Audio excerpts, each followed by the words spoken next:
metamórfica del complejo Raspas en el suroeste de Ecuador. La expositora es la geóloga Mayda Catalina Arrieta Prieto, el director el profesor Carlos Augusto Zuluaga Castrillón, del Departamento de Geociencias, Facultad de Ciencias de la Universidad Nacional. El codirector es el profesor Mauricio Ibáñez Mejía, de la Universidad de Arizona. Los jurados, la profesora Luzmari Toro, de la Universidad de Caldas, y el profesor Antonio García Casco, de la Universidad de Granada, España. Y yo estoy a cargo de la coordinación de la sustentación. Mi nombre es Carlos Enrique Ángel Martínez, también del Departamento de Geociencias de la Universidad Nacional de Colombia. ¿Estamos presentes todos los involucrados que acabo de nombrar? Sí, ahí están todos, Carlos. Bien. Bueno, y estoy yo también. Entonces,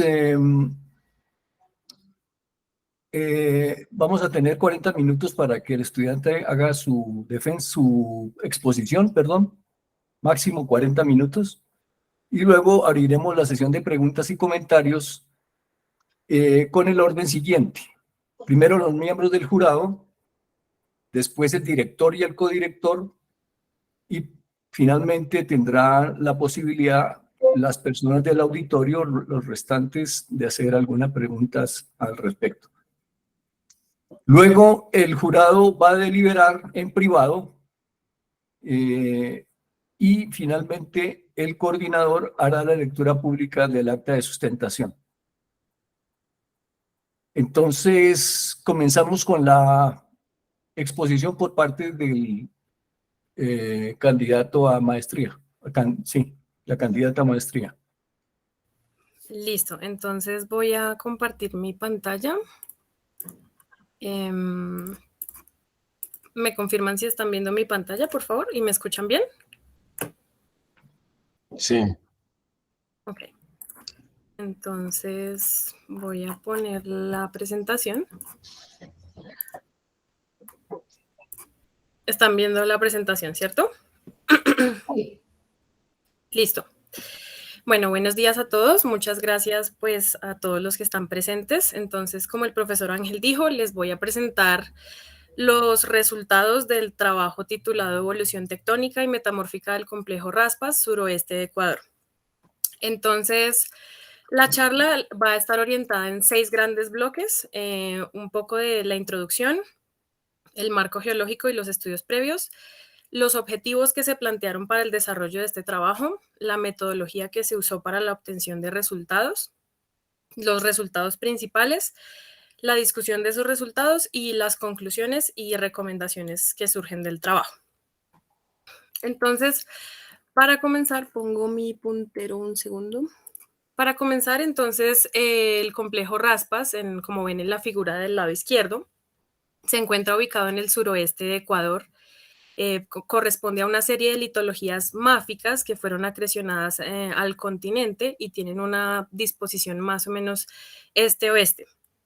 Estas litologías tienen relaciones estructurales complejas entre sí y es un cuerpo de aproximadamente 25 kilómetros de largo y 6 kilómetros de ancho.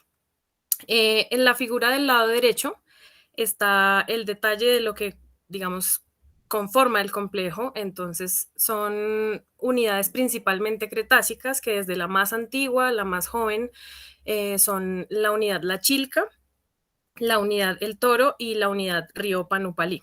Entonces, al norte, este complejo está limitado por rocas triásicas en contacto fallado por la falla La Palma del Guayao. Esta falla es una falla principalmente de rumbo con componente dextral. Y en el sur está limitado por rocas jurásicas por la falla represa Tajuín. Entonces, una breve descripción de cada una de las unidades, comenzando por la unidad La Chilca. Entonces, como ven en la imagen, el desarrollo de este trabajo y las muestras que se obtuvieron en este trabajo se recolectaron a lo largo de la quebrada Raspas en Ecuador. Cabe resaltar que la fase de campo no fue una fase que se contempló en este trabajo. Esas rocas se recogieron como parte del desarrollo de un trabajo previo y se estudiaron en este trabajo, entonces no tenemos fase de campo. Entonces, la unidad La Chilca básicamente está conformada por lo que son los esquistos azules y las eclogitas con sus asociaciones minerales características. La descripción que ven en la tabla inferior corresponde a Feininger 1982, que es uno de los trabajos pioneros en el desarrollo de este complejo. Los esquistos azules tienen una asociación mineralógica, digamos, típica, de granate, glaucofana, plagioclasa, mica blanca, epidota, rutilo, y las eclogitas tienen onfacita, granate, barroicita, clinozoicita, rutilo y cuarzo. Algunos minerales secundarios reportados son cloritas, titanitas y calcitas también. Luego vamos con la unidad del toro. En esta unidad básicamente están las litologías que corresponden a harzburgitas, que tienen composición modal de olivino, ortopiroxeno y anfibol, y en menores proporciones antigorita, clorita y magnetita. También hay harzburgitas serpentinizadas y antigorititas serpentinizadas. Estas rocas entonces son altamente esquistosas y de grano fino.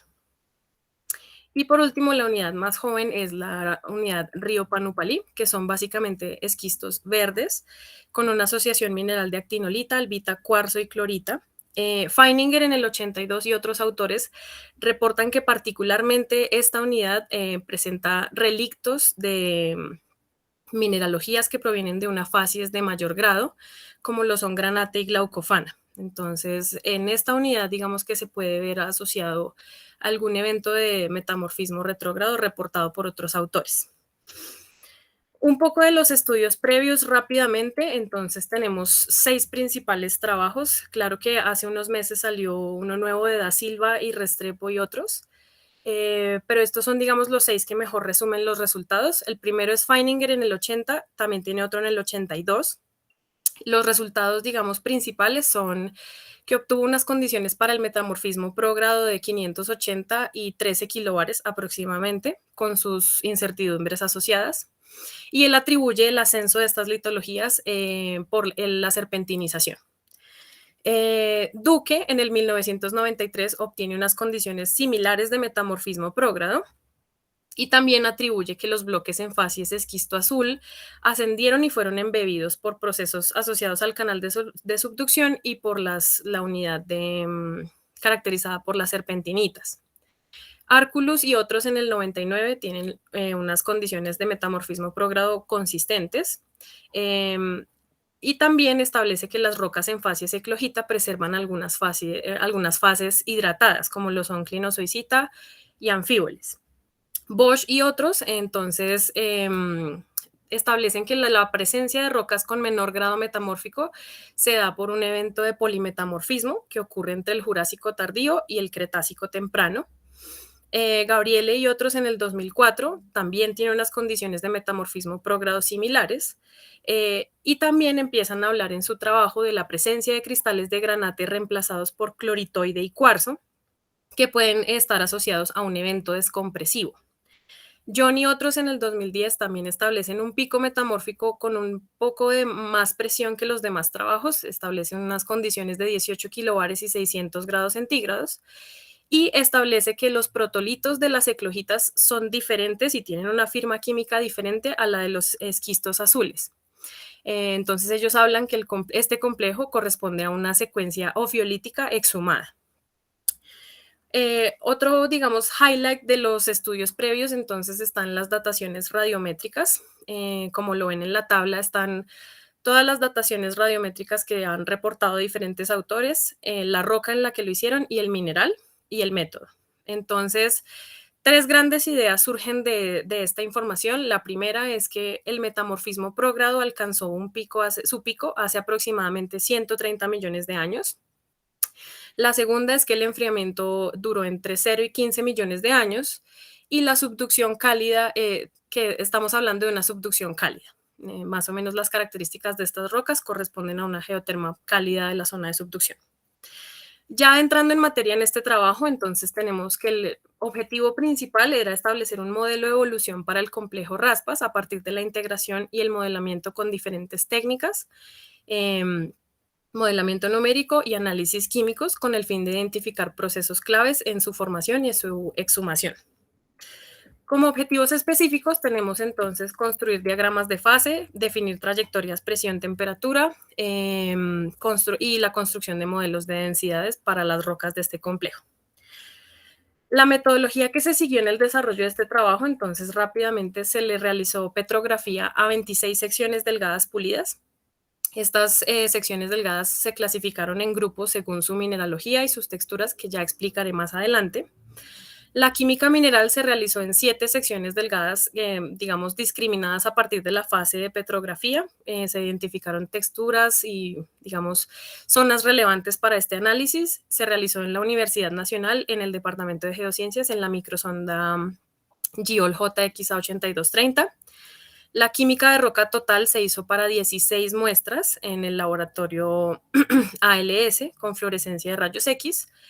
Y los cálculos de presión y temperatura buscaron involucrar diferentes metodologías. Entonces se realizaron diagramas de fase, termobarometría multiequilibrio, geobarometría elástica a partir de espectros Raman y termometría de circonio en rutilo. Y también se construyó un modelo de densidades que busque representar qué puede pasar en la interacción de zonas de subducción con las características con las que tenemos en el margen occidental del continente. Entonces, los resultados principales, comenzamos por la petrografía.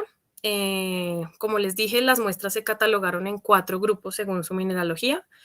El primer grupo es entonces el de las metapelitas. Estas rocas presentan una asociación mineral de característica de plagioclasa, cuarzo, mica blanca, cloritoide y zoisita. Presenta como accesorio espirita y alteración clorita, que viene como producto de alteración de las micas y se observa también de alteración en lo que queda de remanentes de granate. A este grupo pertenecen 3 muestras y como ven a la derecha, entonces aquí está una observación de lo que son las rocas, las principales rocas de este grupo en observación macroscópica. Una característica importante de las rocas de este grupo es que presenta porfiroblastos de granate muy grandes, de aproximadamente 3 centímetros. Y esos porfiroblastos, pues en petrografía, se logró diferenciar que tienen inclusiones de materia carbonosa y también clorita y cuarzo. Digamos que del granate no queda casi nada. Y una foliación pues característica de estas rocas dada por el cuarzo y la mica blanca. Las composiciones entonces varían como lo ven en el recuadro inferior. Tenemos plagioclasa que puede variar entre el 0 y 20%, cuarzo, zoisita y cloritoide también. El segundo grupo entonces corresponde a las eclogitas. Digamos que este grupo son las principales protagonistas del desarrollo de este trabajo. Más o menos de las 26, 18 muestras son eclogitas. Y se caracterizan por presentar una textura neisosa con niveles ricos en anfíbol y granate y niveles ricos en onfacita y granate.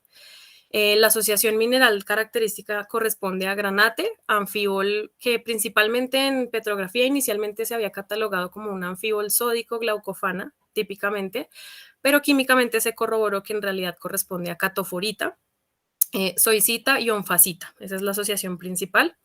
Como accesorios tiene titanita, cuarzo, circonio y productos de alteración muy incipiente, clorita. En estas rocas, en la petrografía de estas rocas, entonces se encontró que las inclusiones de granate se concentran principalmente hacia los núcleos y hacia los mantos del granate. Los granates de estas rocas presentan por lo general bordes muy limpios y también se logró evidenciar texturas que podrían estar indicando una retrogradación como coronas de anfíbol alrededor de cristales de piroxeno. Entonces, digamos que esta primera textura nos empieza a dar una evidencia de que puede haber cierta retrogradación y también hay cloritización de granate muy incipiente a lo largo de las fracturas. El siguiente grupo es el de esquistos anfibólicos, una textura pues esquistosa como se espera y localmente también porfiroblástica por la presencia de porfiroblastos de zoisita también centimétricos. La asociación mineral de este grupo entonces corresponde a catoforita, algunos son más ricos en actinolita que catoforita, mica blanca, zoisita y cuarzo. Y en las observaciones petrográficas se identifica pues que estas rocas no se caracterizan por presentar granate. El granate está presente en solo una muestra, se logró identificar, que son las microfotografías que ven en la parte inferior. Y el granate se encuentra particularmente fracturado y tiene bastante reemplazamiento por clorita y cristales de plagioclasa. Aquí no se ve, pero más adelante voy a hacer una, digamos, especial énfasis en esa textura que se observó. Y el último grupo corresponde a la serpentinita, que también pertenece, pues presenta una textura esquistosa de grano fino. Solo tenemos una muestra correspondiente a ese grupo y en observaciones petrográficas se identificaron algunos aspectos claves que podrían, digamos que podrían permitirnos seguir estudiando estas rocas con el fin de seguir entendiendo este complejo. Entonces, se identificaron cristales o, digamos, porfiroblastos de olivino y clinopiroxeno. En un principio se había pensado que el olivino era relíctico.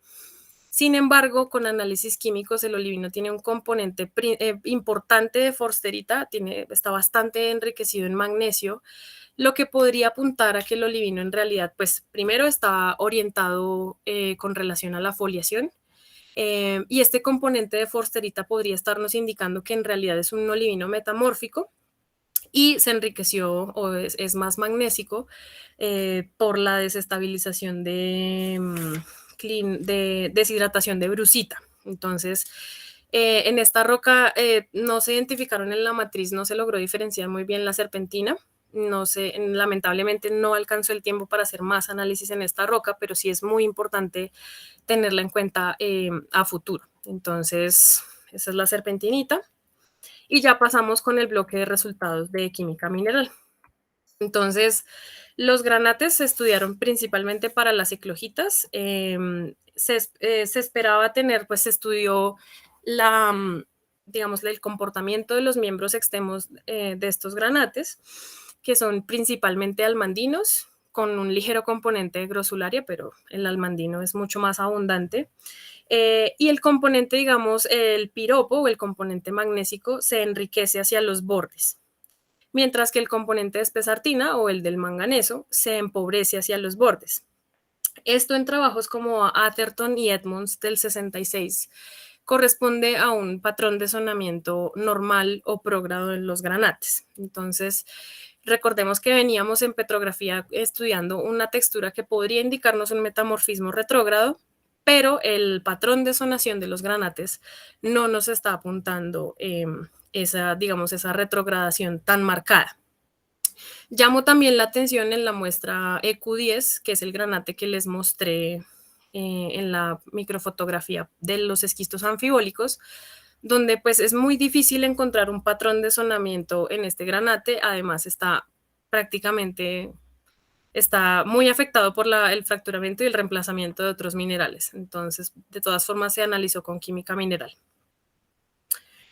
El siguiente grupo, entonces, de resultados de química mineral corresponde a piroxeno. Entonces, se analizaron 3 muestras, el piroxeno de 3 muestras.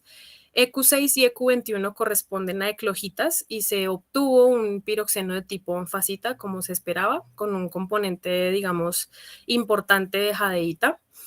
Y para la muestra de Q20, que recordemos que es la serpentinita, se obtuvo un piroxeno de tipo diópsido, aunque ligeramente enriquecido en calcio. La figura de la izquierda, entonces, la clasificación de los piroxenos se dio según Clark y Papik de 1968, y en la figura de la derecha es la clasificación para piroxenos según Morimoto del 89. Seguimos entonces con el anfíbol y la plagioclasa. Entonces, todos los anfíboles de las muestras 6, 21, que son eclogitas, y la muestra 10, corresponden a magnesio-catoforitas, que básicamente es un anfíbol sódico-cálcico, una glaucofana empobrecida en sodio con un componente importante de calcio.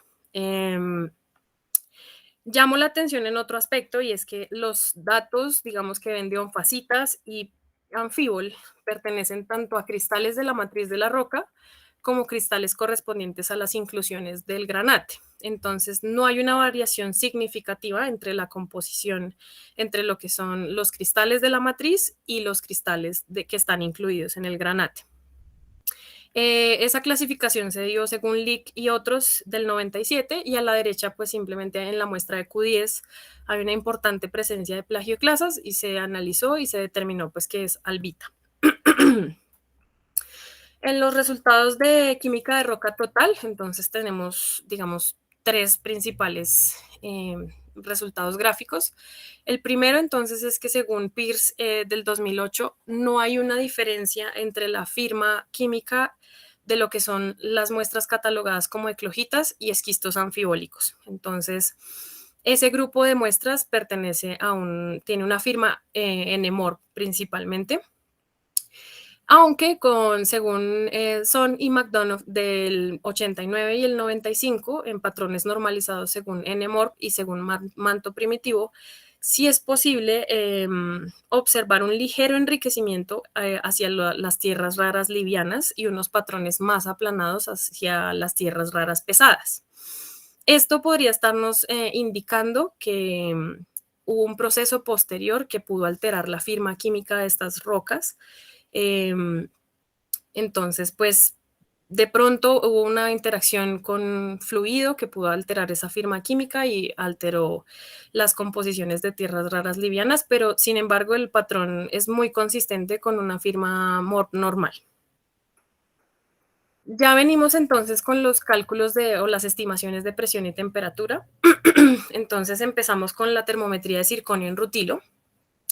Estas concentraciones de circonio en cristales de rutilo se hicieron también con microsonda electrónica y se establecieron por cada una de las muestras, se establecieron dos zonas clave. Se seleccionaron cristales de rutilo tanto como inclusión en los granates como presentes en la matriz de las rocas para ver si se podía tener una estimación que pudiera representar lo que era una temperatura del metamorfismo prógrado y lo que era una temperatura de un posible metamorfismo retrógrado. Los contenidos en ppm no indican que haya una diferencia sustancial entre lo que es una zona y la otra, y estas concentraciones se reemplazan en la ecuación de Tompkins y otros, que es una ecuación de un termómetro normal de circonio en rutilo, en donde asignando valores arbitrarios de presión, en donde esperaríamos tener nuestra asociación estable o nuestro campo de estabilidad, le asignamos esos valores. Por ejemplo, nosotros esperábamos que las muestras tuvieran un campo de estabilidad entre 13 y 18 kilobares. Entonces se asignaron estos valores y se reemplazó el contenido de circonio en ppm para obtener valores de temperatura. Entonces, los resultados de temperatura los pueden ver en la tabla, los estoy señalando, y no hay una diferencia tampoco entre lo que es una zona de la roca, entre lo que es la matriz de la roca y lo que es la inclusión en un granate. Luego, entonces, las estimaciones de presión con espectrometría Raman. Para estas estimaciones, entonces, se estudiaron las inclusiones de cuarzo en diferentes granates de las muestras y se seleccionaron los granates que en lo posible estuvieran lo más limpios posibles y no tuvieran tanto fracturamiento. En la figura, entonces, de la izquierda se ven los espectros de lo que son las inclusiones de tres muestras diferentes correspondientes a eclogitas, porque en el esquisto pues no había granates, y el espectro de un granate que no está como inclusión, sino es un un cuarzo que no está como inclusión, sino es un cuarzo libre, con el fin de comparar las desviaciones de los picos principales de 128, 206 y 464 centímetros a la -1, según este patrón libre, para ver cómo se desplazan esos picos, porque los desplazamientos nos pueden estar dando indicios de una presión remanente. Entonces, ¿qué es una presión remanente? No voy a entrar con mucho detalle en toda la matemática que hay detrás de esta geobarometría a partir de espectros Raman, pero simplemente en un par mineral-inclusión hay varios factores que influyen en el cálculo de las presiones. El primero, entonces, es la cristalografía del mineral que está albergando la inclusión y cómo ese mineral propaga los esfuerzos según sus relaciones cristalográficas de orientación. No todos los minerales son isotrópicos o anisotrópicos, entonces ese es un primer factor determinante en la estimación de las presiones. Lo mismo, también es necesario estimar a partir de cuál es la inclusión en concreto para tener en cuenta el cálculo de los tensores, que es este término que ven acá.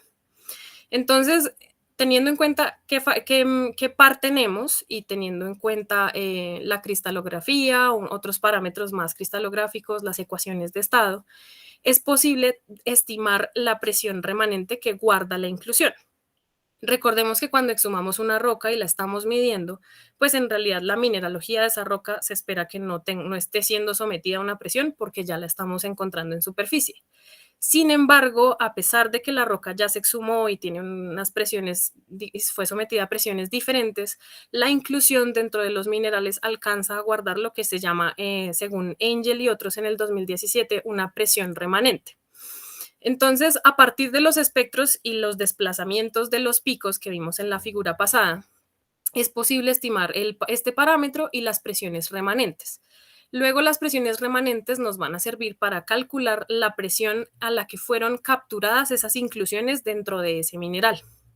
Entonces, en la figura de la derecha tenemos que unas curvas que se denominan curvas isómeque y simplemente representan no una trayectoria, sino unos posibles valores de presión-temperatura a los que pudo ser capturada esa inclusión. Entonces, estos cálculos se hicieron para tres eclogitas, EQ21, EQ1 y EQ6. Para EQ21 y EQ1 se obtuvieron resultados más o menos consistentes, esperábamos más o menos para valores entre 630 y 700 grados centígrados, unos valores de presión como los que se obtuvieron en este modelamiento.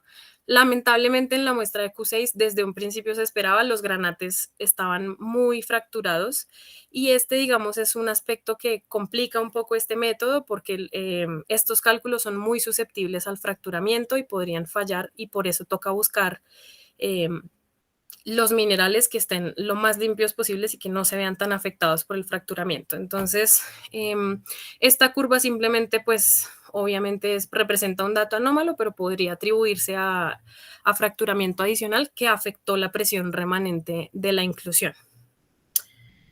Siguiendo entonces, tenemos la termobarometría multiequilibrio y la construcción de diagramas de fase.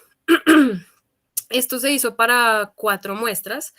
Entonces, la primera que ven acá es la muestra EQ1 y a partir de observaciones petrográficas se estableció más o menos una asociación mineral y un campo de estabilidad característico que en este caso nos pudiera representar, digamos, un pico teórico de condiciones o las condiciones a las que se estabilizó la roca, por decirlo así. Entonces, tenemos una asociación que corresponde con la petrografía de clinoanfibol, clinopiroxeno, granate, mica blanca, cuarzo y rutilo. En esta muestra, lamentablemente, no fue posible realizar química mineral, entonces para esta muestra no se no se realizó termobarometría multiequilibrio, pero sí fue posible hacer termometría de circonio en rutilo. Entonces, las líneas que ven acá representan, digamos, la ecuación de ese termómetro que les expliqué hace un momento. Entonces, simplemente a partir de esas líneas y la combinación con los resultados que obtuvimos de concentración, podemos tener que los resultados para las inclusiones dentro de granate y los cristales presentes en la matriz de la roca son consistentes. No hay una diferencia que nos pudiera indicar que hay un pico, hay un metamorfismo retrógrado. Entonces, en color rojo tienen lo que es la simulación, la estimación para lo que sería un pico teórico y en color azul, el recuadro punteado azul sería la estimación para un retrógrado teórico. Sí corresponden con nuestro campo de estabilidad, pero también corresponden entre sí. Entonces podríamos estar hablando de una consistencia entre las condiciones del pico o el retrógrado, por decirlo así. También tenemos la curva que les presenté hace un momento de la geobarometría y corresponde también hacia estos valores de presión y temperatura, corresponde con ese campo que se estableció como el campo estable. En la muestra de Q6 se estableció lo mismo, la única diferencia es que ya tenemos unos elipses que nos marcan un intervalo de confianza en donde podría estar un valor determinado correspondiente a las condiciones de presión y temperatura en las que se pudo dar el pico y en las que se pudo dar el retrógrado. Entonces, esas dos elipses se modelaron con las composiciones, lo mismo, de inclusiones y también de matriz, y se obtuvieron resultados consistentes. Entonces, corresponden al campo, pero también corresponden entre sí las zonas que considerábamos un pico o un retrógrado. La curva, como les expliqué, esa sí no corresponde, pero puede estar derivado de que pues, los granates estaban muy fracturados. En EQ10 no fue posible hacer termometría de circonio en rutilo, pues los granates estaban muy fragmentados y no se encontró durante los análisis de microsonda electrónica la presencia de cristales de rutilo, pero sí se logró hacer termobarometría multiequilibrio. Entonces, a partir de la termobarometría multiequilibrio se determina que un campo de estabilidad teórico podría ser este. Sin embargo, es importante recalcar que la asociación mineral estable dióxido de epidota anfibol, que aquí se expresa como orblenda, pero en verdad teóricamente el modelo lo asume como un anfibol sódico cálcico, y cuarzo, se cumple parcialmente porque en petrografía no se estableció la cristalización de dióxido. Entonces ahí sí hay una primera discrepancia entre los resultados que se discute más adelante. Por último, entonces, la muestra de Q21, que también tiene una consistencia entre el campo de estabilidad, la termometría de circonio en rutilo, la termobarometría multiequilibrio y la geobarometría a partir de espectros Raman. Entonces, el siguiente resultado que se estableció acá fue un modelo de densidades sencillo que buscara simular la interacción de unas placas con las características de las placas que tenemos en el margen occidental. Entonces se asumió para la corteza continental una densidad de 2.600 kilogramos sobre metro cúbico, es metro cúbico, para la corteza oceánica una densidad de 3.000 y para un manto litosférico de 3.250. A partir de esas consideraciones iniciales se obtuvo una zona de subducción en donde la placa sigue esta trayectoria a lo largo del tiempo, se modeló entre 0 y 15 millones de años y aproximadamente logra alcanzar en 15 millones de años una profundidad en kilómetros de 230, casi 240. Aquí llamo la atención también en otro aspecto y es que no quiere decir que las rocas de este complejo hayan alcanzado estas profundidades, porque lo que tenemos y los resultados que tenemos en verdad corresponden a unas profundidades en realidad de 50, 70 kilómetros, que eso prácticamente se alcanzó en el primer millón de años. Entonces, seguramente el complejo alcanzó esa profundidad y por otros procesos fue exhumado, pero la subducción siguió pues su curso.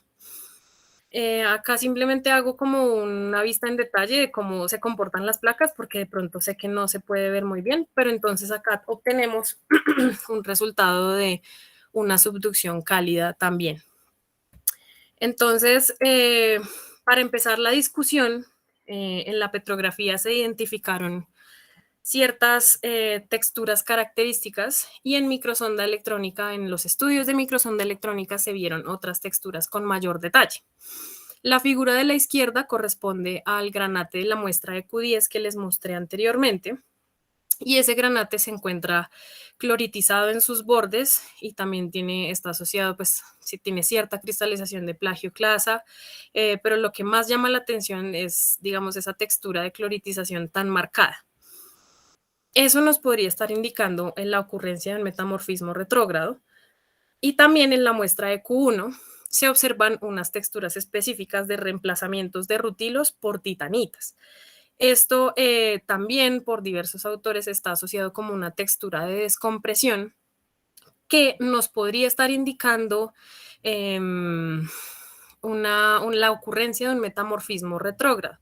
Sin embargo, el metamorfismo retrógrado, pues como lo vimos anteriormente, quizás no fue lo suficientemente generalizado para afectar de manera uniforme toda la roca, ni alterar los patrones de inclusión en los granates, ni alterar las composiciones de los anfíboles respecto a inclusión versus matriz de la roca, pero sí es un evento, digamos, importante y está marcado por estas texturas específicas asociadas a descompresión.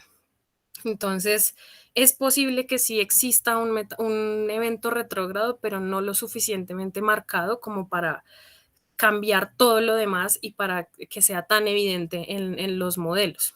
Entonces, acá en esta figura les muestro, digamos, los resultados que se obtuvieron para las eclogitas de este trabajo en comparación con otras eclogitas, por ejemplo, de Gabriel y otros, y John y otros de otros años, y corresponden estas rocas con una geoterma de una subducción cálida.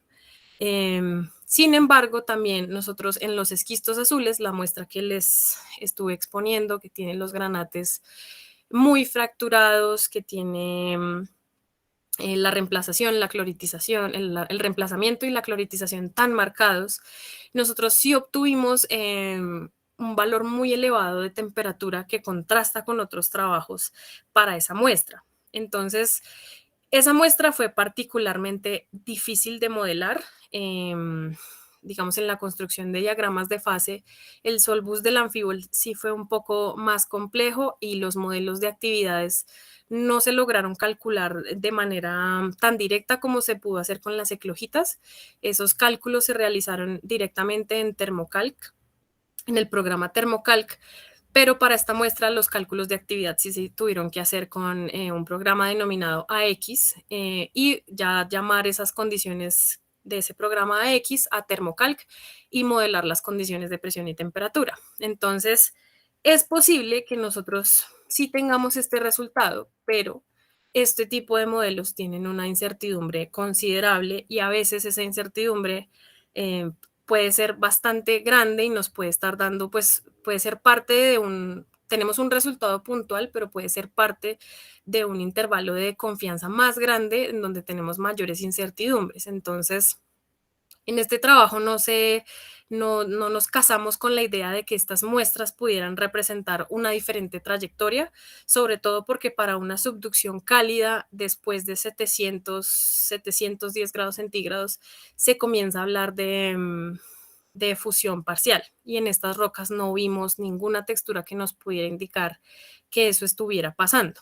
Entonces, esa es la primera discusión que se da y esto podría estar pasando. Tocaría modelar otras rocas de este grupo y tener diferentes resultados para todos los grupos de rocas en lo posible, pero el modelamiento siempre toma un poco de tiempo y sobre todo en estas rocas el anfibol cambia muchas veces de composición a lo largo del modelo, entonces eso dificulta un poco construirlos en cuanto a tiempo. La otra parte de la discusión es que yo les mencioné que había un factor o había un comportamiento diferente en las tierras raras. En este trabajo se discutió la idea de que posiblemente ese factor estuviera afectado por eventos de metasomatismo. Por ejemplo, para el complejo Arquía en Colombia, Castellanos Alarcón en su tesis doctoral establece que esa firma está alterada por procesos de metasomatismo, principalmente por fluidos ricos en calcio, aluminio y silicio. Acá no estudiamos muy bien esas venas, pero sí encontramos que se dan de manera concordante con la foliación de las muestras y que a lo largo de esas venas sí se observa un patrón diferente y hay un cambio tanto en el diámetro de los granates y el color de los granates. Entonces, ese evento podría estarnos afectando la firma química de las rocas y lo mismo yo les mencioné que en la serpentinita el piroxeno estaba particularmente enriquecido en calcio. Puede estar pasando eso, pero pues siempre hay mucho por hacer con estas rocas de estos complejos. Entonces, ya para finalizar, las conclusiones de este trabajo las voy a leer rápidamente. La primera es que las eclogitas y los esquistos azules provienen de un protolito con afinidades MORPH que fueron acrecionadas al margen continental como producto de un ambiente tectónico convergente. Asimismo, es posible determinar un aporte considerable de sedimentos de trinchera cuya representación se da en el grupo de las metapelitas. Los cálculos de presión y temperatura y los diagramas de fases entonces nos permiten diferenciar. Yo había puesto 2 eventos, pero no son 2 eventos. Aquí está, me toca corregir eso acá y en el documento. Pero el evento principal corresponde a una trayectoria de fase eclogita que alcanzó las condiciones de 630 a 700 grados centígrados y de 15.5 a 21 kilobares. No creo que esa muestra de Q10 nos esté mostrando una diferente trayectoria o un pico diferente, sino que las incertidumbres del modelo pueden ser parte, digamos, de estas condiciones, como lo reportan otros autores. Las condiciones de presión y temperatura, junto con el modelo de densidades propuesto, sugieren un régimen de subducción cálido, con un gradiente entre 10 y 12 grados centígrados por kilómetro, en donde alcanzaron profundidades de 40 a 60 kilómetros y sufrieron deformación y metasomatismo. La última es: el evento descompresivo afectó a las eclogitas del complejo Raspas de tal manera que los cristales de rutilo lograron desestabilizarse y comenzar a ser reemplazados por titanita. Sin embargo, las condiciones de descompresión no estuvieron asociadas a condiciones de calentamiento lo suficientemente significativas para invertir los patrones de zonación en granate o generar otras texturas específicas de reemplazamiento. Estos son coronas de reacción, simplectitas en cristales de piroxeno, simplectitas de anfíboles, eso no lo teníamos. Entonces puede que haya un reequilibrio, puede que haya un metamorfismo retrógrado. Creo que todo apunta a que hay un metamorfismo retrógrado, pero no fue tan generalizado en todas las muestras, o sea, a lo largo de toda una muestra y de todas las muestras. Como recomendaciones, entonces surgen muchísimas en estos complejos. Yo creo que hay mucho por hacer. Hacer modelamiento de presión y temperatura para la serpentinita. Geocronología también para determinar la edad tanto de la máxima paleotemperatura con circones como del de evento descompresivo. Trabajo de campo, más trabajo de campo, establecer relaciones estructurales en campo que permitan definir también un estudio también de microestructuras más completo, y química mineral, complementar la química mineral. Esos son, digamos, ese es todo el trabajo que tenía para mostrarles y la bibliografía principal. Entonces, muchas gracias.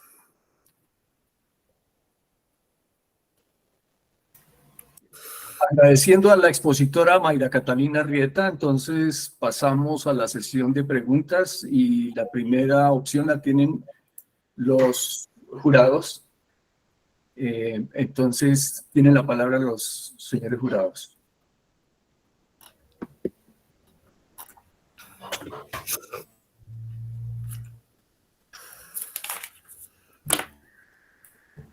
Antonio.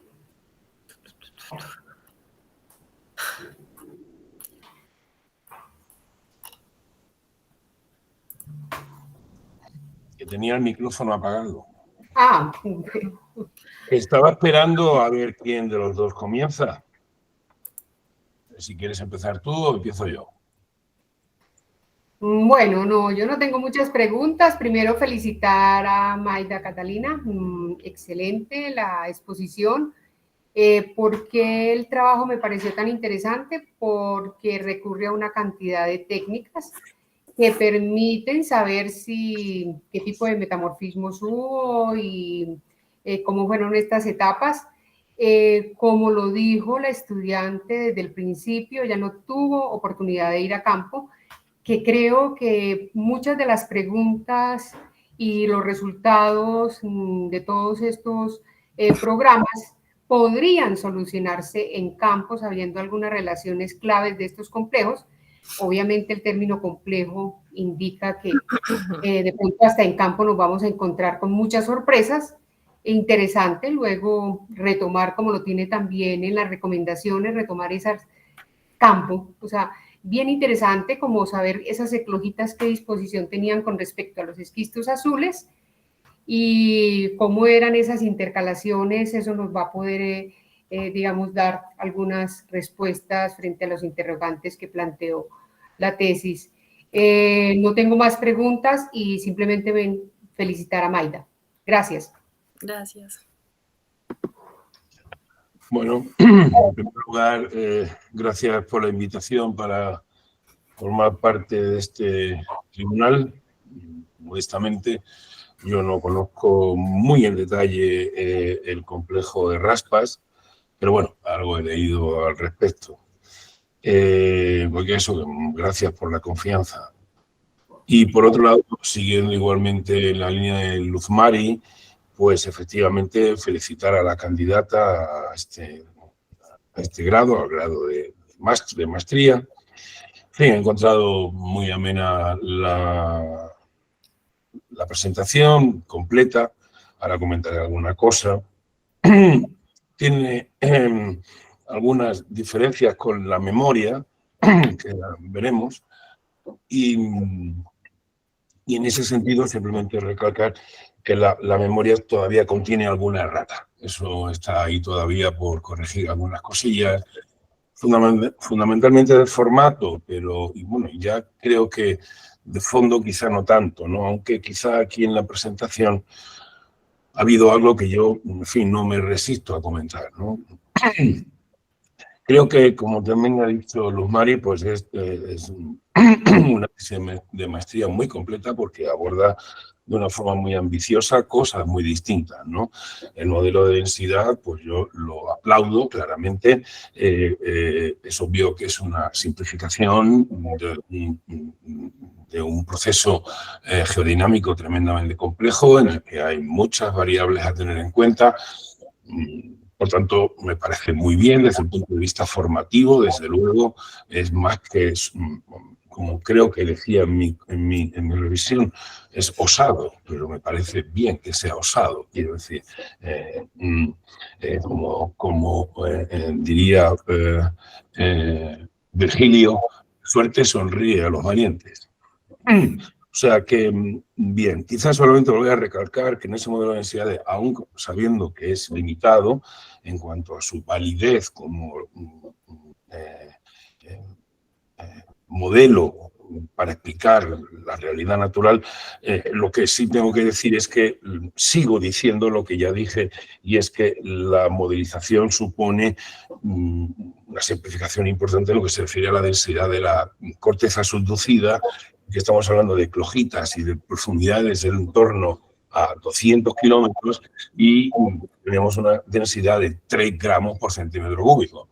En fin, eso ya lo hice notar en su momento, pero entiendo que, en fin, es parte, digamos, ya insisto, del programa formativo. También, de forma general, algo que creo que para futuribles trabajos, si es que sigues en esto, Maida, pues yo recomiendo encarecidamente, o de una manera más que encarecida, fuerte, que la descripción textual no se desvincule de la composición mineral. No, la tecnología, la técnica usada no es motivo suficiente para diferenciar capítulos que hacen el texto repetitivo y imperfecto.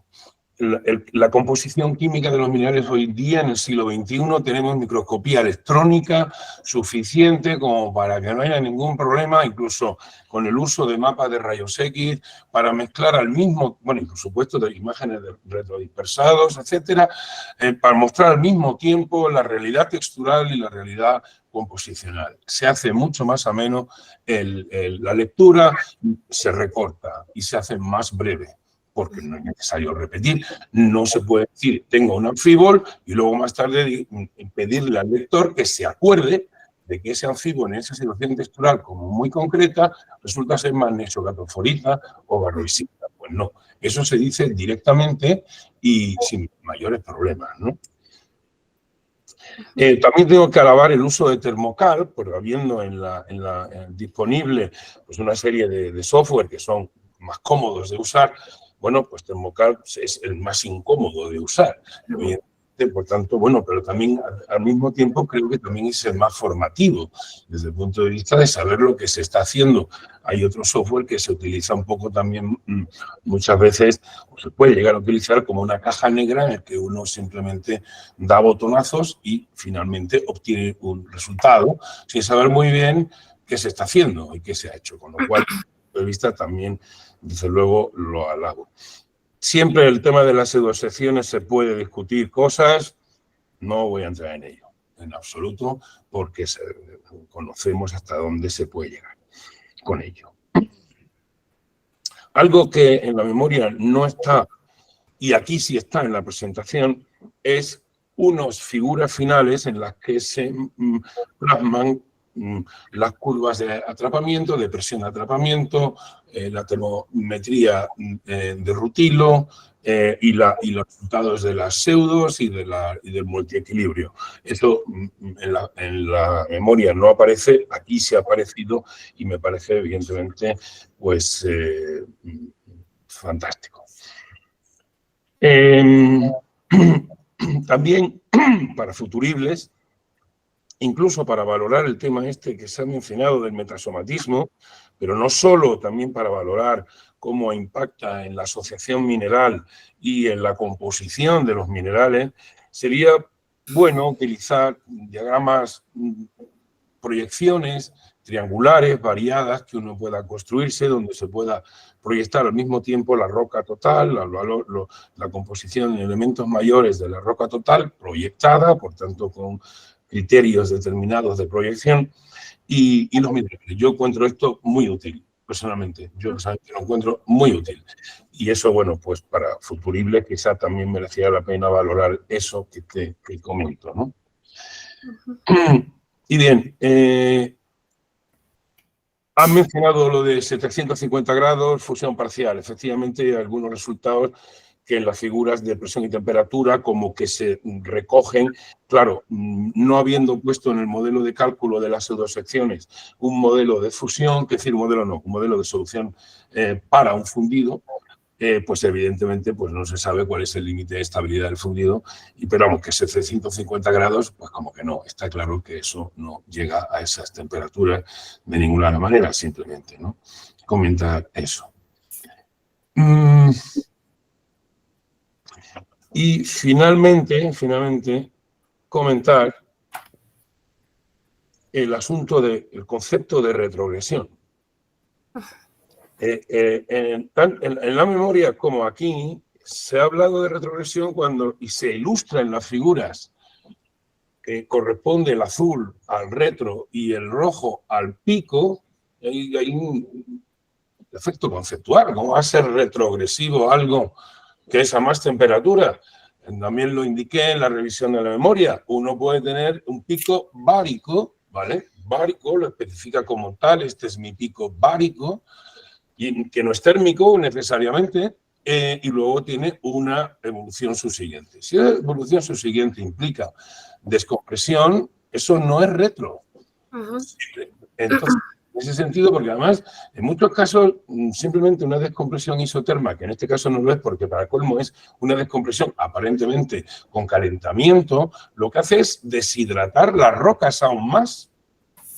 Tiene como resultado, si se cruzan los correspondientes reacciones de deshidratación, que es bastante lógico, dado que en muchos equilibrios tienen pendientes presión-temperatura que son positivas. Y entonces, en ese sentido, si se cruza ese tipo de reacciones, por decirlo así, sean univariantes o sean multivariantes, da igual, se libera agua.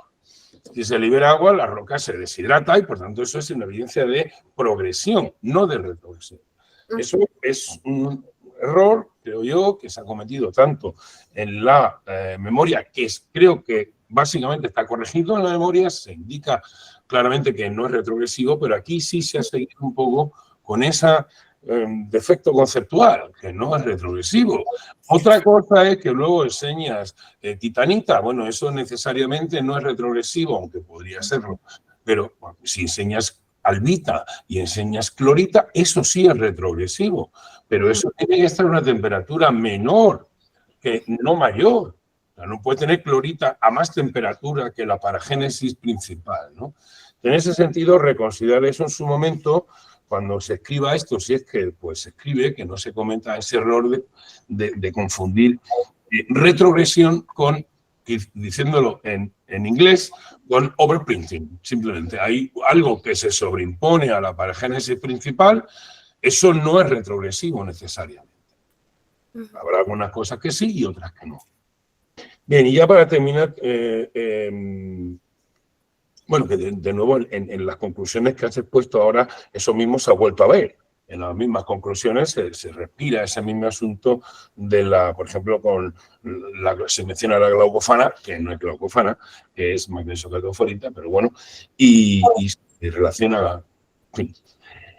Bien, yo lo que quiero preguntar, después de todo tu trabajo, después de todo en sentido global y no en sentido ya particular, de que siempre se puede discutir esto por acá o esto por allá, el asunto de la subducción caliente en sentido general, geotectónico, ¿cómo lo ves para el Cretácico?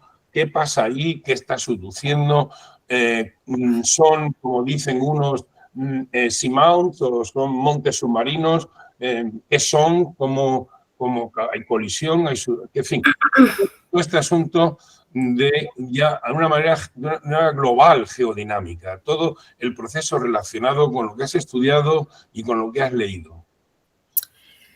Bueno, pues primero muchas gracias por las observaciones, son muy válidas y contribuyen siempre a seguir trabajando todo este tema que siento que le falta, hay mucho trabajo por hacer y perfectamente podría salir, digamos, un doctorado en el tema.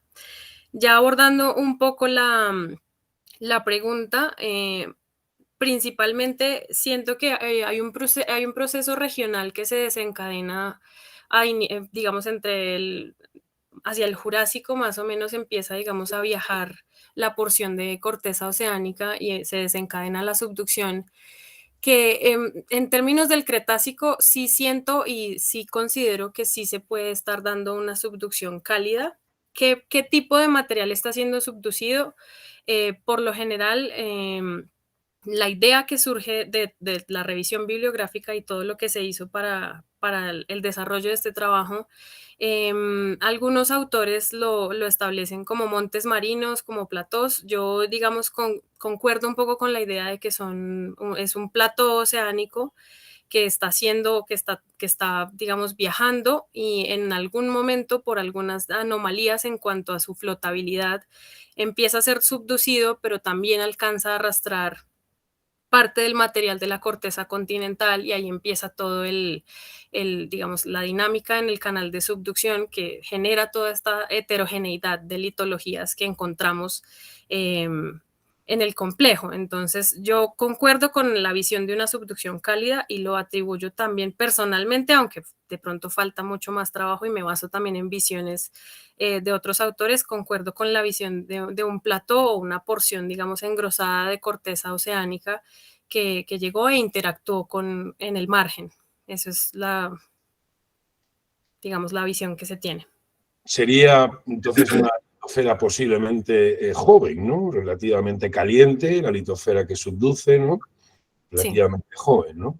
Uh-huh.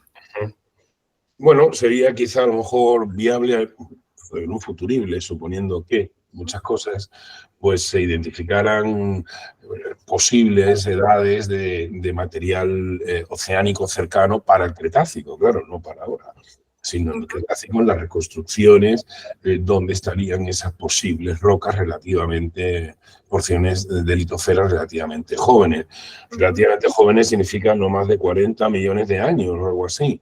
A partir de ahí ya la cosa empieza a no ser tan joven y ya, en fin, todo esto tiene muchas variables, ¿no? Ángulo de subducción, velocidad de subducción, etcétera, muchas cosas. Pero bueno, yo para mi gusto la edad de la litosfera creo que es el factor más dominante a la hora de condicionar si la subducción es fría o es templada, ¿no? O sea, caliente, bueno, caliente.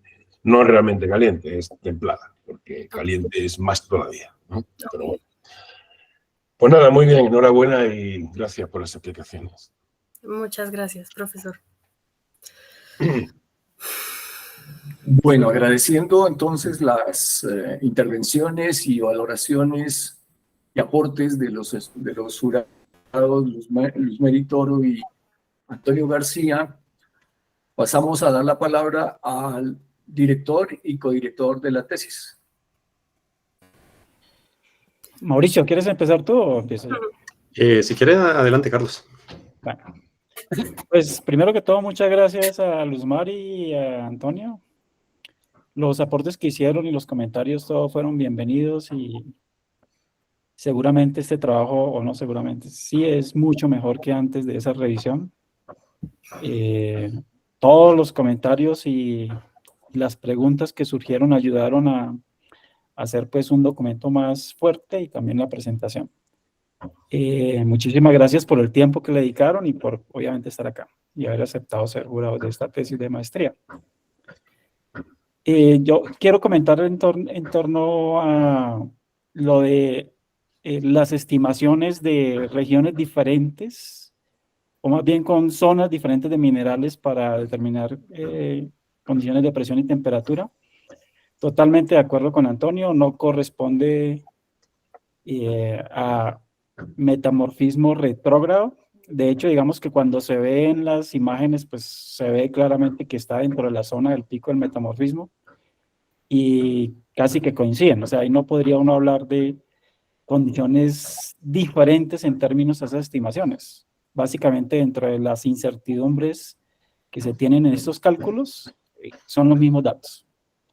Sin embargo, sí comenta Maida dos cosas importantes, y es reemplazamiento de bordes de granate por clorita, que es algo aparte de esas estimaciones, que probablemente sí sea por metamorfismo retrógrado, y particularmente mi punto de vista es que el reemplazamiento de los rutilos por titanitas sí es probablemente originado por un evento retrógrado y está basado más en lo que se ve en los diagramas de fase, donde la titanita es estable a condiciones de mucha más baja presión, no en el pico del metamorfismo, está por debajo, y probablemente digamos que una interpretación preliminar sí que puede ser originado por decompresión, no ya entre el pico, sino a otras condiciones.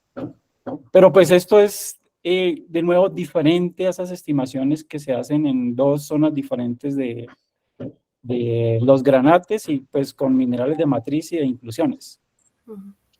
O sea, esos elipses que se ven ahí azul y rojita, todas son, desde mi punto de vista, del mismo evento, ¿sí? No hay diferencia entre esas. Pero de pronto aquí no sé si Maida nos alcanza a señalar ahí una región donde es estable la titanita, y van a observar que pues es muy por debajo de la zona donde está el pico del metamorfismo.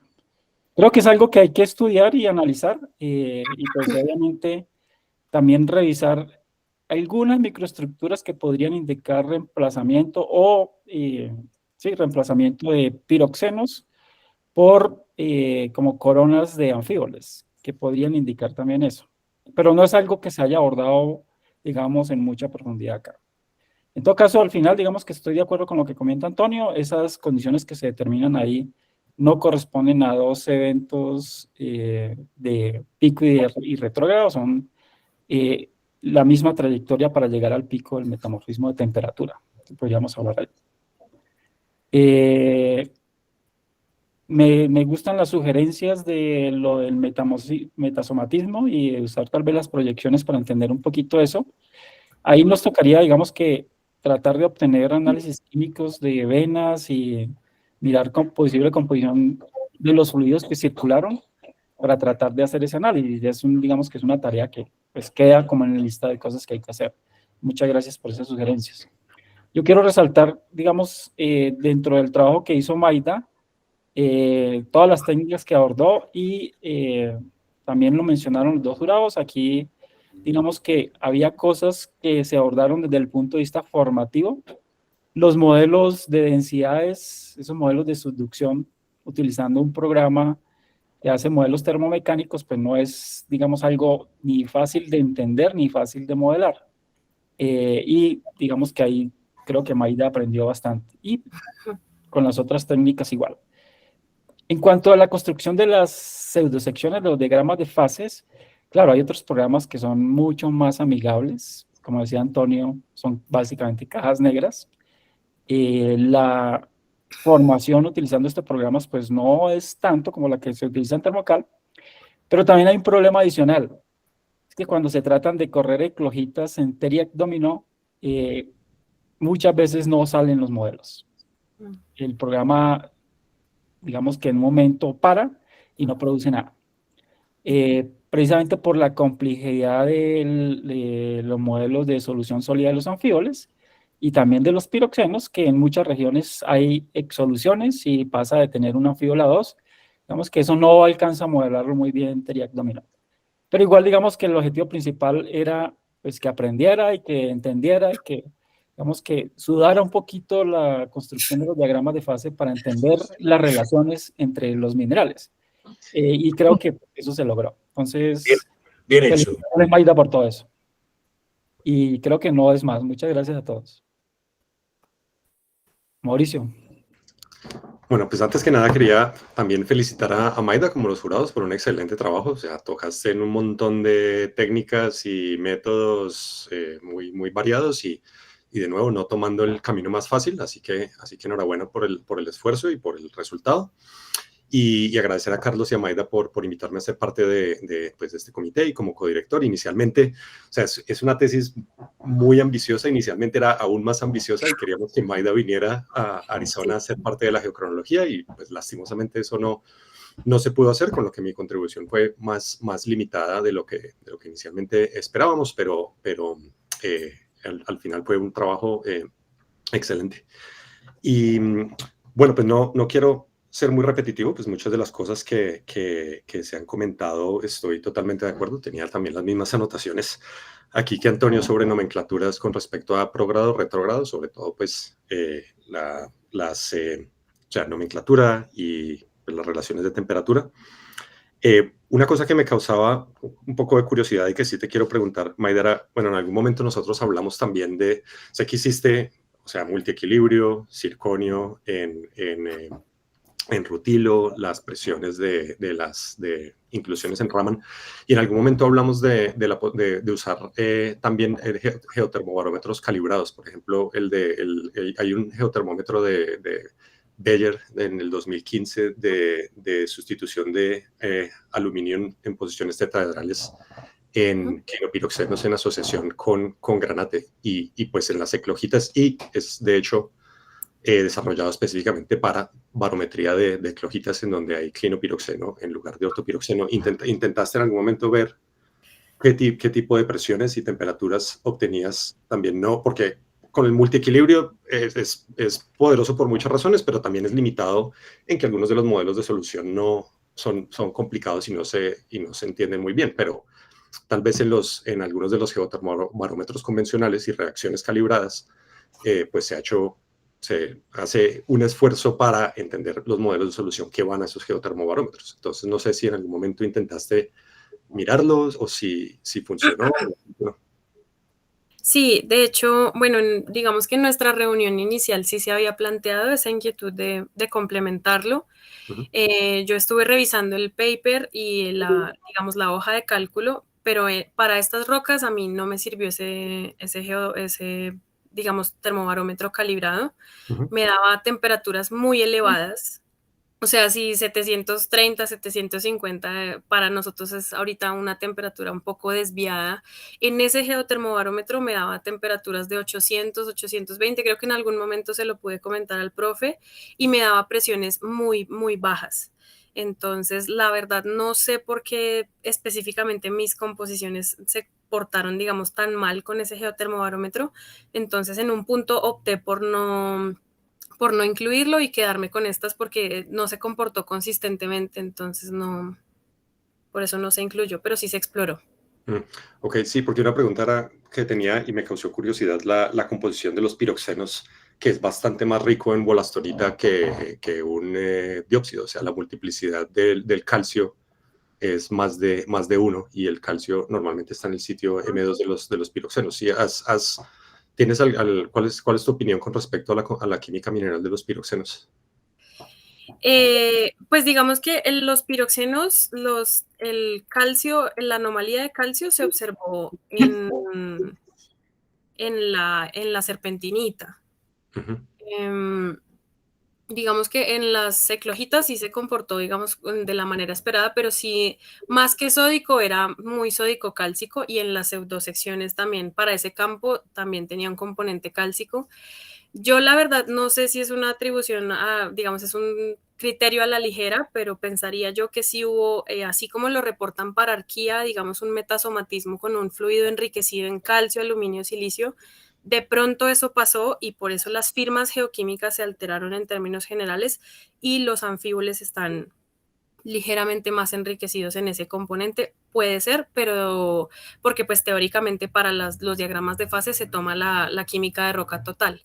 Entonces, de pronto si hay un evento que pudo alterar un poco la firma y está asociado con la interacción de pronto de fluidos, es posible y tocaría explorarlo con mayor detalle. Ok. Y bueno, por eso podemos hablar más detalles luego pues, y mirar un poco más con calma la composición de los piroxenos, porque puede ser que las discrepancias en la presión y en la temperatura pueden tener algo que ver con digamos, la asignación de cationes a los diferentes componentes estructurales y cómo eso puede afectar tanto el intercambio de hierro-magnesio con el granate y cuánto aluminio se pone en la posición tetrahedral, pero bueno, son detalles. Y bueno, la última pregunta era un poco, digamos, como más filosófica y es con respecto a tus planes adelante, o sea, ¿cuáles son tus planes hacia adelante con respecto a investigación, este trabajo? ¿Piensas continuar en esto o ya tuviste suficiente de termocal? Bueno, pues digamos a lo largo del desarrollo de este trabajo sí fue una importante relación de amor y odio con estas rocas. Son muy bonitas, pero son a la vez muy complejas y uno le decía yo al profe un chiste que entre más estudiaba, más descubría que menos cosas sabía. Entonces yo trabajé en parte este complejo en el pregrado y en el pregrado me aventuraba un poco más a lanzar juicios a la ligera y a afirmar cosas porque de pronto uno es mucho más ambicioso, pero con el tiempo he logrado ver que no es tan así. Pero a mí me gustan mucho estas rocas y pues con el profe yo ya le he hablado de seguir trabajando este tipo de cosas orientado también un poco al modelamiento de zonas de subducción. Entonces, pues ese es el plan y hacer una publicación de este trabajo porque pues lo amerita y creo que todo el trabajo, no solo mío, sino también del profe y de muchas personas que me encontré en el camino, el profe Ibáñez también con sus sugerencias, los jurados, pienso que amerita todo ese trabajo a realizar una publicación y complementarlo y a mí me gustaría seguir trabajando este tipo de litologías, sí.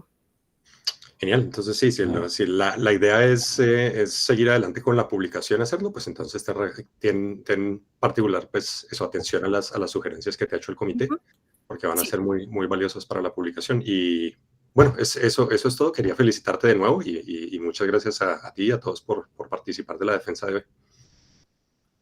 Listo, muchas gracias. Bueno, agradecemos a los señor director y codirector, respectivamente, sus comentarios y también sus aportes. Pasamos a darle la palabra al resto del auditorio. Espero levanten la mano y yo trataré de dar algún orden a esto a los que quieran intervenir para que a través de esta interfase podamos hacer ese intercambio.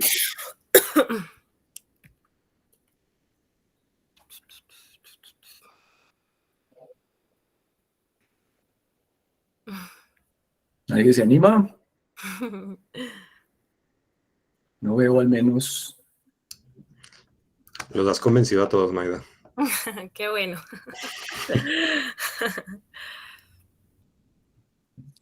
Yo hago un comentario y finalmente o sea, alguien se anima. Uno de los inconvenientes, digamos, con hacer esa termobarometría multireacción y utilizarla en Thermocalc es el uso de las variables composicionales. Pues que, digamos, existe la opción de hacer esos cálculos directamente entrando a las variables composicionales. Pero cuando se hacen, digamos, los cálculos de la ubicación de los cationes en los sitios cristalográficos con las variables composicionales, pues hay una discrepancia grande con lo que resultaría haciéndolo solo el resultado de la microsonda. Pero aún así también el resultado de la microsonda, si uno hace una comparación de qué podría ser estequiométricamente correcto pues también hay discrepancias. Por eso digamos que últimamente lo que se trata de hacer es obtener lo que se llama un análisis ideal, que es como aplicar un método a mínimos cuadrados para buscar la composición que más se acerca estoquiométricamente al modelo que se tenga, pero que se ajuste pues obviamente a los datos, ¿sí?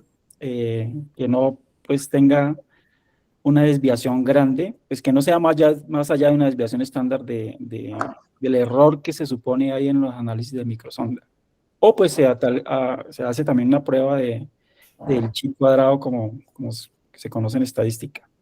Entonces, yo creo que eso también parcialmente puede corregir algunas de las cosas que se observan en términos de inconsistencia en ubicación de los cationes en los sitios cristalográficos, y pues que últimamente también influye en las estimaciones de presión y temperatura.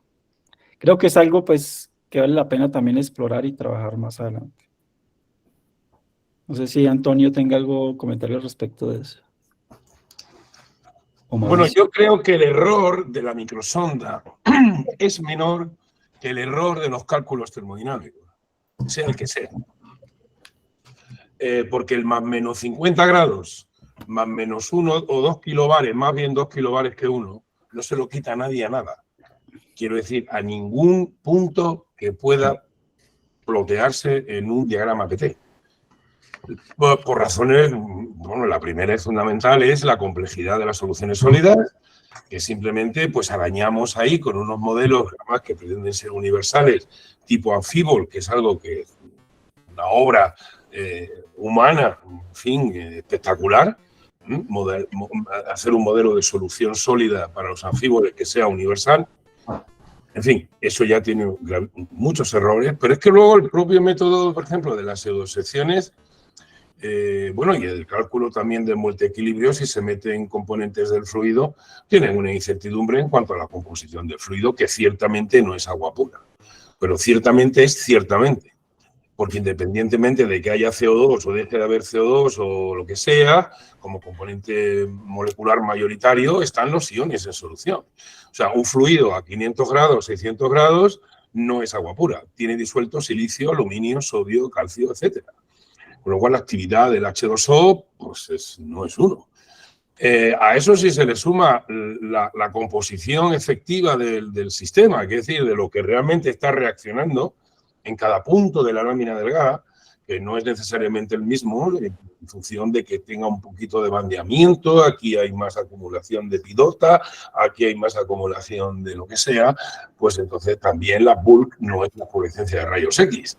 No es análisis de rayos. Total, todo eso se acumula, yo, para mi gusto, en un error en la termobarometría muy importante, cosa que creo que no tiene un buen calibrado, por supuesto, de microsonda, que es un más o menos 2% relativo para un elemento mayor, normal y corriente, pues está muy bien, un número pues muy preciso, comparado, ya digo, con todos estos cálculos, ¿no?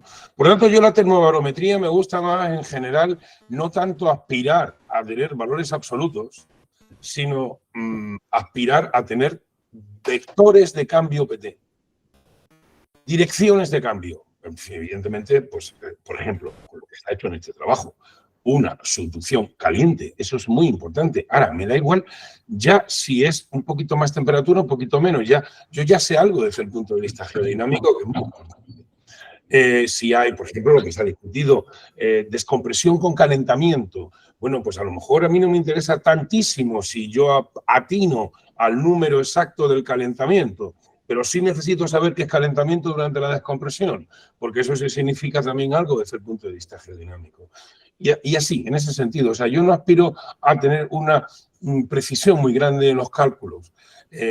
A la fecha de hoy, ya veremos si con el tiempo y con la inteligencia artificial, pues esto cambia, ¿no? Pero por ahora el error en los cálculos es muy grande. Y yo en ese sentido estoy también de acuerdo con Mauricio, que una fuente de error que tú te quitas encima, que es fortísima, que es la composición efectiva del sistema, no la tienes en la termobarometría convencional. en la termobarometría estándar, ya sea con calibraciones experimentales, ya sea con calibraciones empíricas. Ahí la composición del sistema no afecta. Y la retirada de incertidumbre, o sea, el aumento de la certidumbre es tremendo. Lo que pasa es que la pseudo, por otro lado, te ayuda a ver eso, hacia dónde cambian las cosas, hacia dónde van las cosas. Aumenta la temperatura, no aumenta, descomprime, no descomprime, etcétera, ¿no? Con lo cual es un compendio de la metodología, pues es eso, la metodología metamórfica tiene eso, que efectivamente pues uno acaba con una relación de amor-odio con la muestra, pues porque por un lado parece sencilla, pero luego resulta que no te van saliendo las cosas, hasta que salen. La verdad es que sí, si se trabaja, sale, mira que acaba saliendo. O sea que ánimo, ánimo. Si sigues con esto, ánimo. Gracias. Bueno, tenemos tiempo para una o dos preguntas. Si no se anima nadie, pues vamos a tener que dar paso al siguiente. Bueno, yo les los animo porque pues esta es una oportunidad. Tienen ustedes ahí las super especialistas, la playa, incluyendo a la expositora, por supuesto, que ha estudiado mucho el tema y por eso está hoy aquí en su defensa.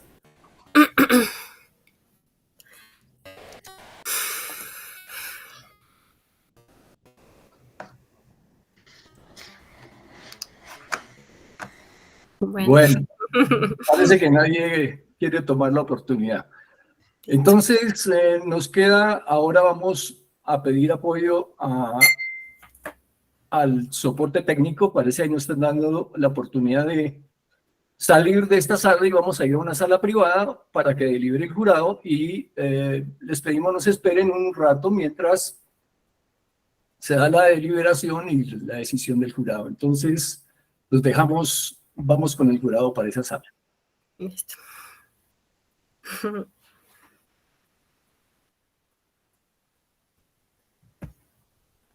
Bueno, Maida, muy bien, felicitaciones. ¿Ya sientes que se descargó un peso grande? Ya soy libre ya. Soy libre del mundo de las eclogitas.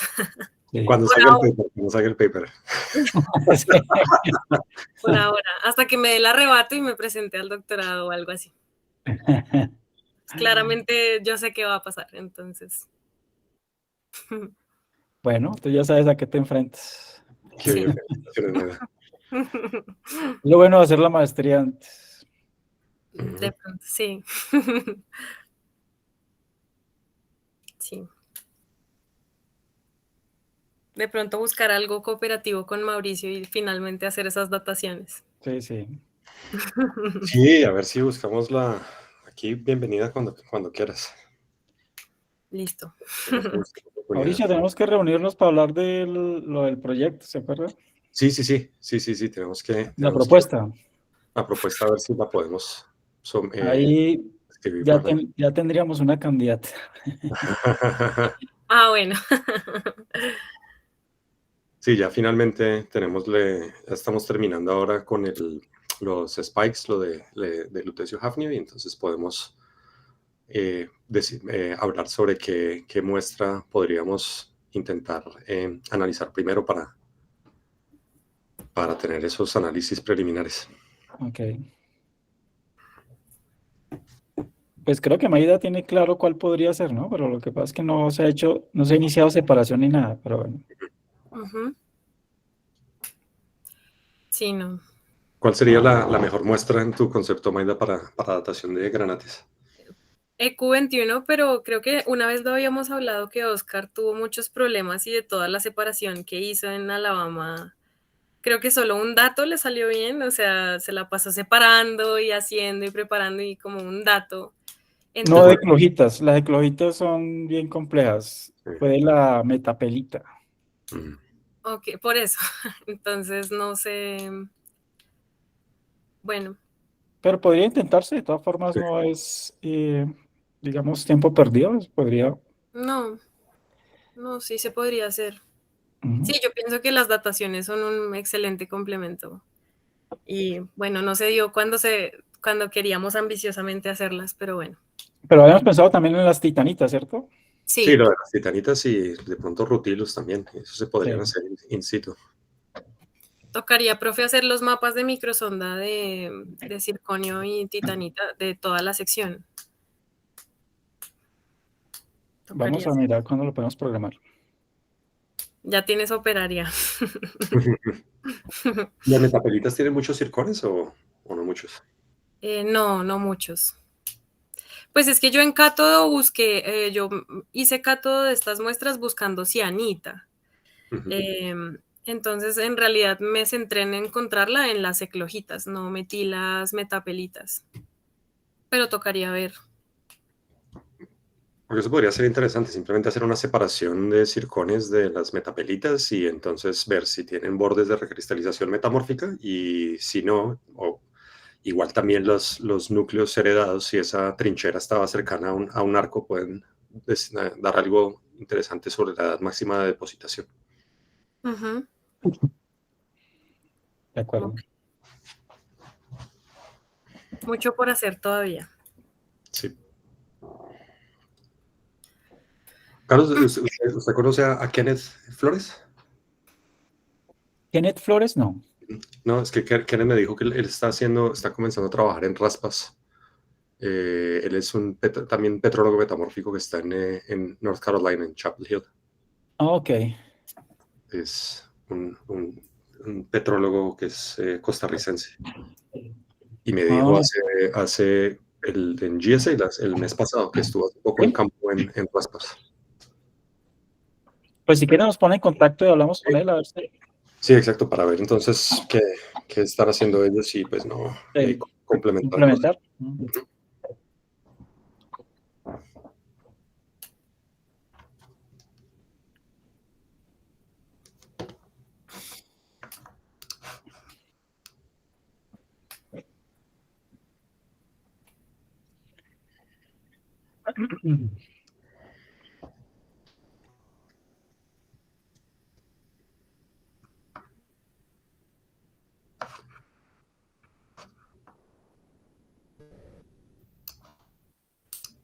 No sé si es buen indicio o mal indicio que se tarde tanto la deliberación.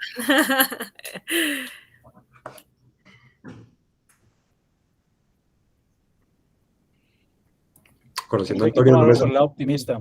Conociendo a Antonio no me sorprende. Ok.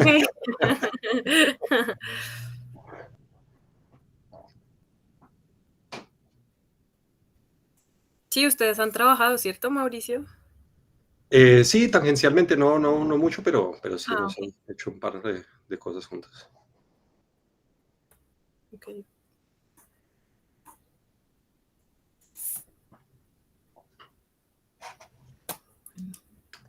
Y ya entonces se acabó el sabático, Carlos. Todavía tengo hasta finales de enero. Ah, bueno. Ahí estoy corriendo, terminando cosas. Antes de que Sí. Ay, tenemos que hablar también sobre lo del argón, porque ya finalmente, o sea, se hicieron unas irradiaciones más largas y las corrimos de nuevo Ah, ¿y qué tal salieron? un par de semanas. No sé, no he visto los Ah, datos ok. porque estamos ahí, he estado metido en el laboratorio, no he visto que Ah, salió, bueno. pero me dijeron del laboratorio que lo estaban corriendo hace un par de semanas. Ah, qué bueno. Qué Lo bueno miro que Alejandro está pendiente de eso y Lucho y bueno, todo el grupo de él. Ojalá salgan bien. sí, yo creo que es que las serpentinitas es que no tienen casi nada de potasio. Sí, es muy poquito. Sí.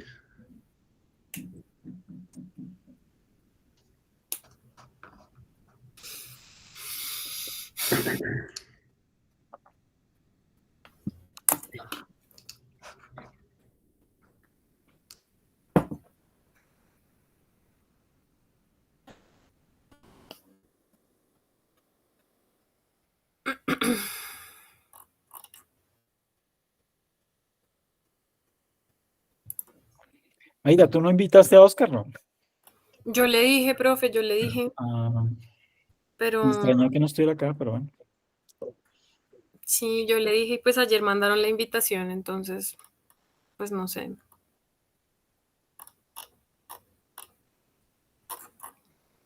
Tú no enviaste tampoco tu correo, profe, a todos tus pupilos. No, yo sabía que iban a ir a tan, este día no, ¿para qué invito? Ah, bueno. Pero pues me extrañó, profe. Dije, bueno, está bien, entenderé.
¿Estamos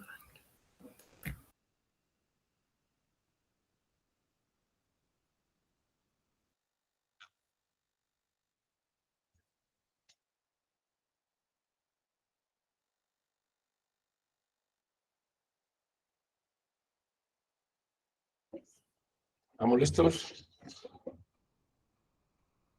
Perdón, no había abierto el micrófono. Mm. Entonces voy a leer el acta de sustentación pública de tesis número 010 del 2023 en la ciudad de Bogotá, Distrito Capital, el día 28 del mes de noviembre del año 2023. El coordinador de la sustentación pública de tesis del programa curricular, profesor Carlos Enrique Ángel Martínez, de la Maestría de Ciencias, Geología, sesión de videoconferencia, levanta la presente acta en la sede Bogotá, Facultad de Ciencias de la Universidad Nacional de Colombia, para efectos del respectivo registro de calificación en el sistema de información académica y de conformidad con la siguiente información. La estudiante Maida Catalina Arrieta Prieto, identificada con el DNI número 103-247-5459, del Plan de Estudios 2623, programa Maestría en Ciencias, Geología, con su título de tesis Evolución tectónica y metamórfica del complejo Raspas en el suroeste de Ecuador, que fue aprobado en el acto académico de fecha 030 del 25 de agosto del 2022 por el Consejo de Facultad, cuyos directores fueron el profesor Carlos Augusto Zuluaga Castrillón y como codirector Mauricio Ibáñez Mejía, designados en acto académico de fecha, el mismo acto académico que leí, el 030 del 25 de agosto del 2022 por el Consejo de Facultad y modificado mediante el acta del 034, número 034 del 29 de septiembre del 2022. Con un jurado de tesis conformado por Luzmari Toro y Antonio García Casco, que asistieron mediante videoconferencia, ambos personas externas a la universidad, la primera de la Universidad de Caldas y el segundo de la Universidad de Granada en España, designados mediante el acto académico de fecha, el acta de fecha 05 del 2 de marzo del 2023, emitida por el Consejo de Facultad. Una vez terminadas las deliberaciones correspondientes y dando cumplimiento a la normatividad establecida, ellos emiten la siguiente calificación de tesis como aprobado y han considerado dar una distinción como tesis laureada, justificada por haber cumplido más de las expectativas pedidas para la maestría, en el sentido de que la maestría es un asunto esencialmente formativo y adicionalmente a que la producción científica es muy buena en el citado trabajo. Para este efecto, entonces, firman Luzmari Toro, identificada con el documento de identificación 42-874-370, y el jurado Antonio García Casco, identificado con el DNI 088-048-75-S. Bueno, y eso es el acta. Muchas gracias a todos por su asistencia y por su colaboración en el presente acto. pasamos a felicitar, por supuesto, a la tesista. Muy buena su trabajo. Muchas gracias. Gracias de verdad a todos y a los miembros del jurado y al profe Ibáñez y al profe Zuluaga por aguantarme tanto tiempo. Muchas gracias. Felicitaciones, Mayra. Más que merecido. Felicidades, Mayra, muy merecido. Gracias. Enhorabuena. Muchas gracias, profesor. Felicitaciones. Gracias, profe. Bueno, muchas gracias, Antonio y Luz Mari, por la revisión y los comentarios. De verdad han sido muy útiles. Muy bien. No, gracias a la Universidad Nacional por permitirme reencontrarme otra vez con Antonio, que hacía muchos años. Un abrazo enorme y cuando regrese a Colombia sabe que en el eje cafetero lo esperamos. Mauricio, un abrazote, y Carlos también, qué rico haberlo vuelto a ver. Un abracito. Muchas gracias. Venga, ha sido un placer volver a ver. Vale. Vale. Saludos a todos. Gracias. Bueno, Chao, felicidades, Mayra. nos vemos pronto. Chao. Un abrazo, acá te esperamos con un minuto. Gracias. Muchas gracias, profe. Muchas gracias por todo. Bueno, listo. Bueno, Bueno, profe. un abrazo fuerte. Bueno, chao. Bueno, chao. Gracias a todos por estar en la presentación. Sí, muchas gracias. Bueno.